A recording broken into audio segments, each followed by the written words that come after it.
Glória a Deus. Graças a Deus, igreja. Amém? Não é chavão que eu vou dizer, mas a gente poderia ir embora depois de um louvor desse, né? Que gostoso. Perfeito louvor. Graças a Deus. Queridos, meu nome é Alain, só para passar uns 3 minutinhos de nervoso. Sou de Americana e eu fico muito feliz e grato por Deus, pelo Senhor ter me abençoado e ter concedido para mim a oportunidade de estar aqui com os irmãos nessa noite. Para mim é uma alegria muito grande. É uma alegria também para mim e para minha esposa poder conhecer vocês. Abaixa um pouquinho, Robson, senão eu não vou conseguir. É uma alegria muito grande para mim e para minha família poder estar conhecendo vocês um pouco mais. Nós estamos muito felizes com isso. E eu sou muito grato a Deus por ter me abençoado nessa noite. E convido a vocês a abrirem Atos do Espírito Santo ou dos Apóstolos, no capítulo 2, versículo 4.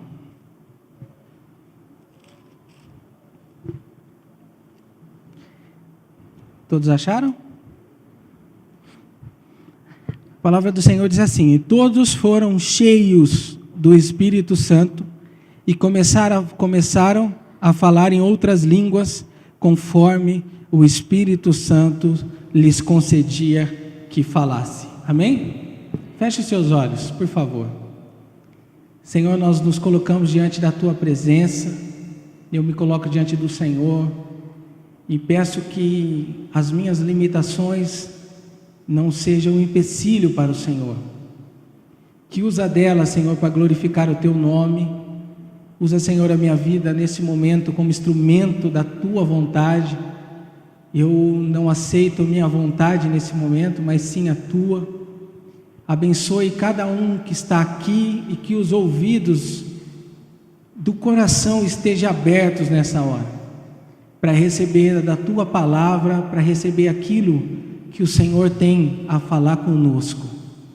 Espírito Santo, o culto é Teu, a palavra é Tua, e eu coloco ela nas Tuas mãos, em nome de Jesus, amém.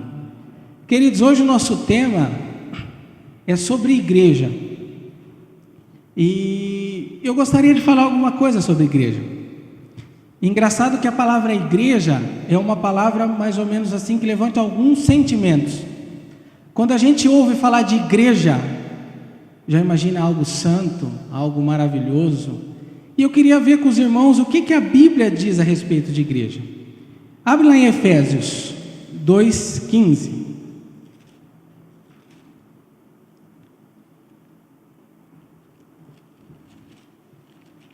O que a Bíblia diz, na verdade, sobre igreja? 2:15 diz assim: na sua carne desfez a inimizade, isto é, a lei dos mandamentos que consistiam em ordenância, para criar em si mesmo dos dois um novo homem, fazendo a paz. Primeira coisa que eu aprendo aqui que a Bíblia diz a respeito de igreja, que igreja, ela é o homem recriado. Outra coisa que a gente aprende, nós não vamos abrir, a igreja é uma assembleia de convocados para fora. Isso na tradução do livro que o Marcelinho me deu, como chama o teólogo? Aqueles 4 livros que você me deu? Champlin. Efésios 1:22. Mais uma que a Bíblia nos ensina a respeito de igreja. Ele sujeitou todas as suas coisas aos seus pés e sobre todas as coisas o constituiu como cabeça da igreja. A igreja é o corpo de Cristo. No 1:23, que é o seu corpo, a plenitude daquele que cumpre tudo em todos. A igreja é a plenitude de Cristo. E por que eu escolhi, porque o Espírito me levou ao texto de Atos dos Apóstolos? Porque falar de igreja e excluir a igreja dos primórdios, ou a igreja do tempo que se iniciou, seria até uma indelicadeza da nossa parte. Então eu escolhi a igreja primitiva, no que se diz respeito ao começo da igreja, ao pequeno começo da igreja ali, sobre Atos dos Apóstolos 2, 44, e depois a gente vai traçar. E por que foi escolhido esse tema? Porque naquela época a igreja vivia como se fosse ser arrebatada a qualquer momento. Abre lá em 1 Coríntios 15, 51. Essa é a palavra do apóstolo Paulo, e com certeza era o que brotava no coração dessas pessoas que compunham a igreja primitiva. A palavra do Senhor diz assim: eis que vos digo um mistério, na verdade nem todos dormiremos, mas todos seremos transformados. Aqui o apóstolo Paulo estava ensinando a respeito de ressurreição dos mortos, como se daria, como ia ser esse acontecimento. Mas ele diz assim: eu vou falar algo para vocês, nem todos nós dormiremos. E essa era uma motivação do coração dos nossos irmãos. Eles viviam, tinham acabado de Jesus Cristo ser morto, crucificado, ressurreto, Jesus tinha sido glorificado, e essa era algo que ardia dentro deles. Eles acreditavam que um pouco mais de tempo Jesus viria buscar.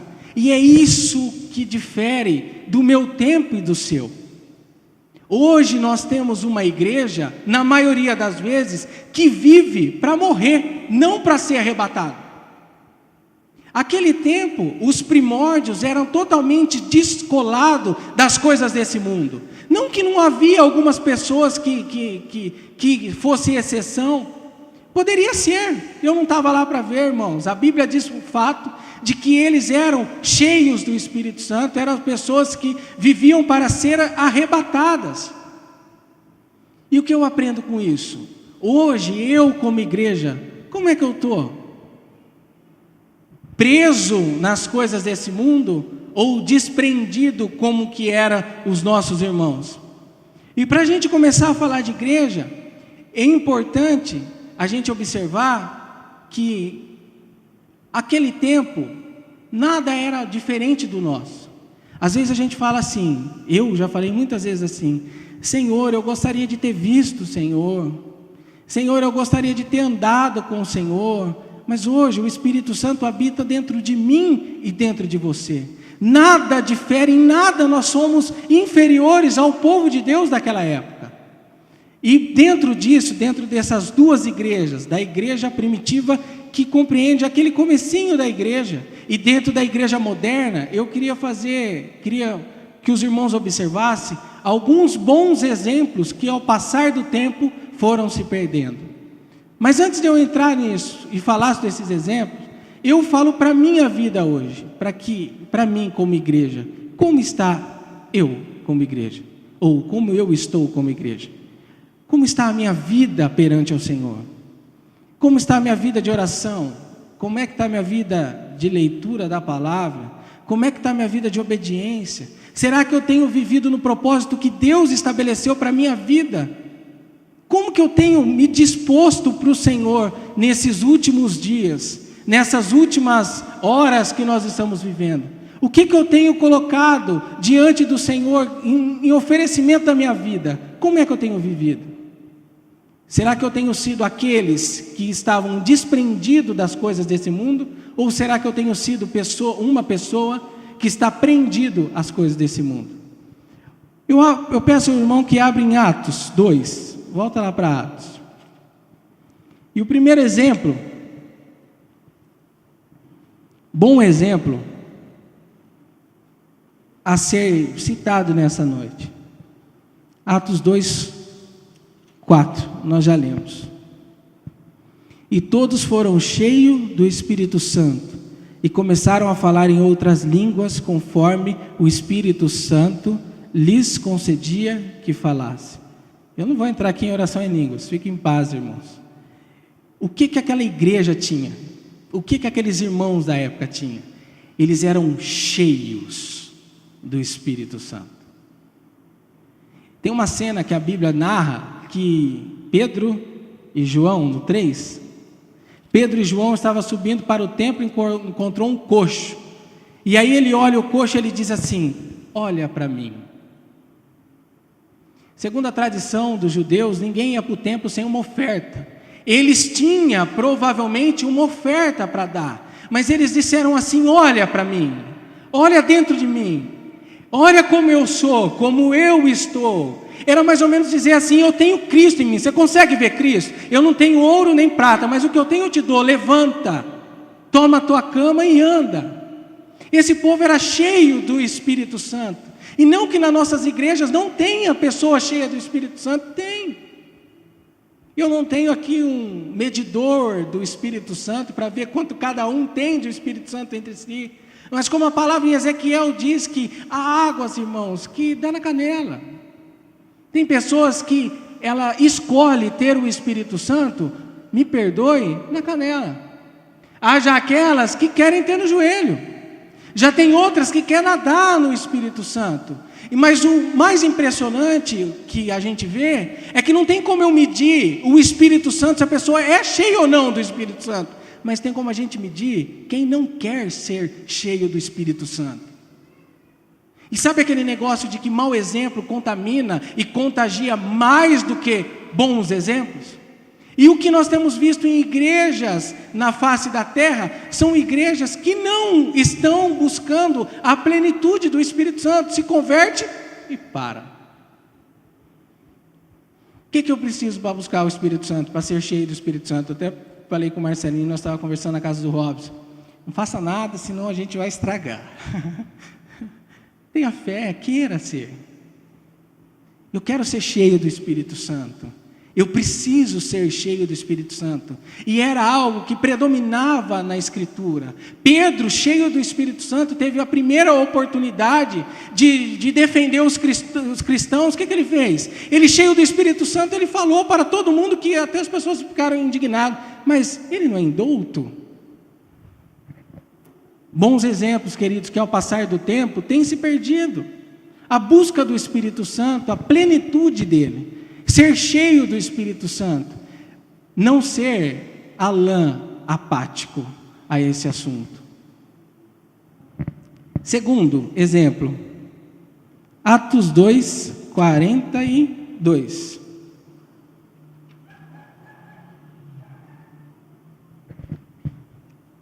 Só a parte A do versículo. Perseveravam na doutrina dos apóstolos. Alain, doutrina dos apóstolos. Mateus 28. Que doutrina era essa? 28, 20.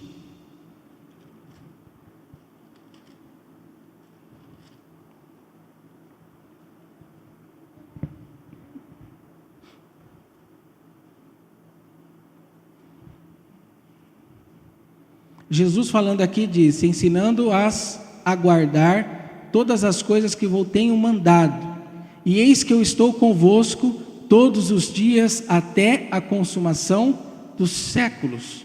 Atos 4, por favor. 33.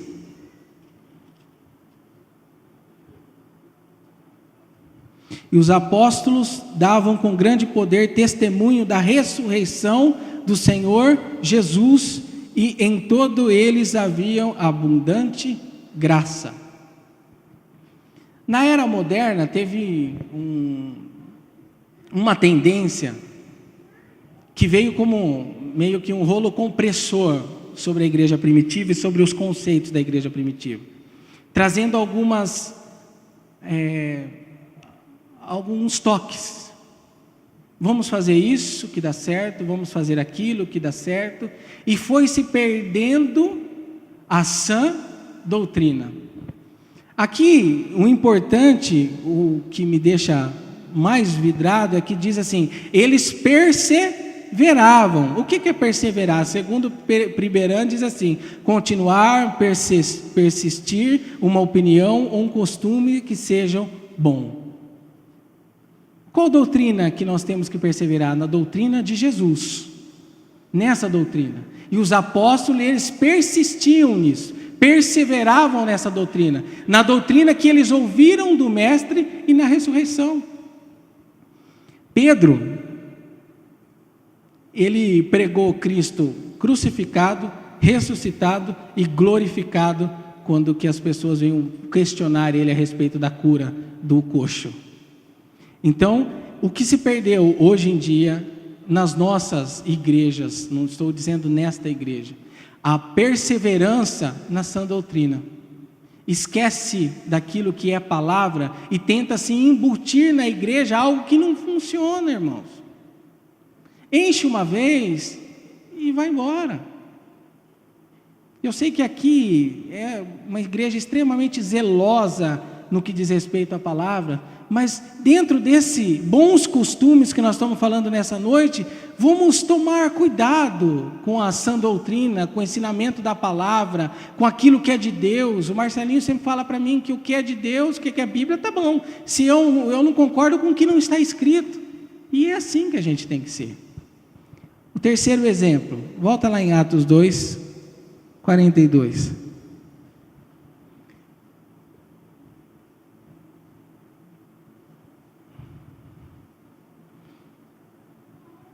A Bíblia diz assim: e na comunhão e no partir do pão. Salmo 133 é um salmo muito conhecido, principalmente da gente. Eu já li muito esse salmo, era um salmo citado na nossa igreja quase que toda semana. E a Bíblia diz assim: quão bom e quão suave é que os irmãos vivam em união. É como óleo precioso sobre a cabeça, que desce sobre a barba de Arão, e que desce a orla das suas vestes. Como orvalho de Hermon, que desce sobre os montes de Sião, porque ali o Senhor ordena bênção. Eles entendiam que ter comunhão. E o que é hoje ter comunhão, queridos? Não é ter comunhão com a pessoa que o meu braço alcança. Infelizmente, dentro das igrejas, existem pessoas que estão introduzidas na igreja, mas não se sentem igreja,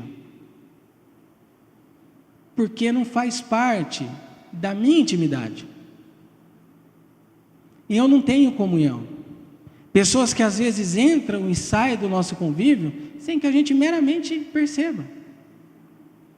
E nós precisamos ter comunhão como igreja, um com os outros, para que seja fato, que o problema do Ivo seja o meu problema, que o problema do Schuster seja o meu problema, e para que isso seja verdade, eu preciso fazer o quê? Ter comunhão. Intimidade e comunhão é totalmente diferente, irmãos. Eu preciso ter comunhão com os meus irmãos, e fazer cumprir aquilo que Jesus falou: ame o seu próximo como a si mesmo. Eles tinham comunhão, persistiam nisso, faziam com afinco isso, e no partir do pão, ou seja, na comida e na bebida. Nós estávamos conversando a respeito desse texto, e inúmeras vezes cita a respeito de comida, de bebida, de ceia, que eles se juntavam para comer. Porque era um lugar agradável, queridos, de estar. Não precisava se forçar. A gente se senta para comer com onde é agradável para nós. A gente tem comunhão onde é gostoso para nós. E isso que a gente tem que fazer da nossa igreja, ser um lugar, um ambiente de comunhão, realmente. Que a gente tenha amor um para o outro. Eu vi muitas coisas se perderem por falta de amor pelos irmãos. Deixa eu parar de falar disso. Atos 2, volta lá. Queridos, eu tentei ser o mais breve possível, estou tentando, porque hoje é segunda-feira, o ano para muitos começou hoje, né? Então, vou tentar ser o mais breve possível. Atos 2, 42. Perseveravam nas orações, não está escrito perseveravam, mas e nas orações. Os discípulos dessa época, vocês imaginam o quanto que eles não viram Jesus orar? Jesus ora antes de iniciar o seu ministério, Jesus ora antes de escolher os 12, Jesus ora na cruz, Jesus ora, se retira constantemente para orar. A vida de Jesus era uma vida de busca a Deus, de constante oração. Por que eles perseveravam nisso? Não é questão da oração aqui. O que é orar? É falar com Deus, ou seja, ter relacionamento com Deus. A igreja primitiva, ela persistia em ter relacionamento com Deus. Amados, nós precisamos disso. Nós precisamos conhecer a Deus dia após dia, e isso só se faz com oração.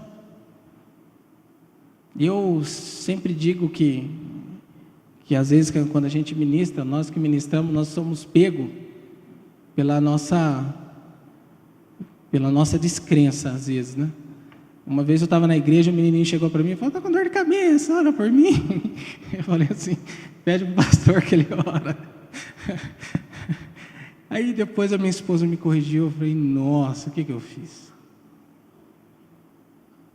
Queridos, nós precisamos ter o hábito de orar, em tudo. O hábito do relacionamento com Deus. 2:43. Havia temor e muitas maravilhas e sinais se faziam pelos apóstolos. Há uma diferença muito grande de temor com culpa ou com remorso. Não, remorso é de perdão, de arrependimento. Existe aqui, nós na escola aprendemos a respeito do temor culposo, temor religioso, temor reverencial. Temor culposo é aquele que há medo da penalidade pela desobediência. O temor religioso é aquele que pela religiosidade eu cumpro um mandamento. E o temor reverencial é aquele que eu tenho consciência da presença de Deus. Naqueles irmãos havia um temor. Hoje, queridos, o temor, ele me impede de pecar. Hoje, por temor, ele me impede de errar. Ele me alinha na vontade de Deus.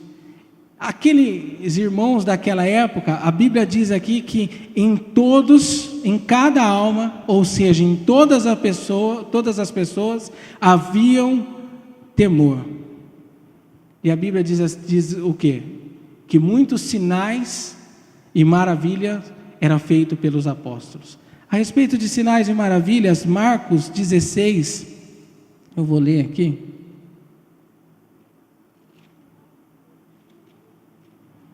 (16, 16, 17). Diz assim: quem crer e for batizado será salvo, mas quem não crer será condenado. E estes sinais seguirão aos que crerem, e em meu nome expulsarão demônios, falarão novas línguas, pegarão nas serpentes, e se beberem alguma coisa mortíferas não lhe fará dano algum, e imporão as mãos sobre os enfermos e os curarão. Isso tem que seguir a gente crê em Jesus. Os sinais têm que acontecer, porque nós cremos em Jesus, e esses ensinamentos foram se perdendo ao longo do tempo. E por último, queridos, eles estavam unânimes. Final do ano, a gente faz um monte de plano, a gente faz um monte a gente traça alguns objetivos. Quantos aqui traçaram objetivos? A gente até colocou, né, no objetivo, no gasofilácio. E esses objetivos, queridos, existem objetivos pessoal e objetivos coletivos. Objetivos pessoal, aquele que eu tenho na minha casa, comprar minha casa, ter um filho, que eu quero ter filho esse ano. E objetivo coletivo, no que diz respeito à igreja. Quais têm sido os nossos objetivos para a igreja local?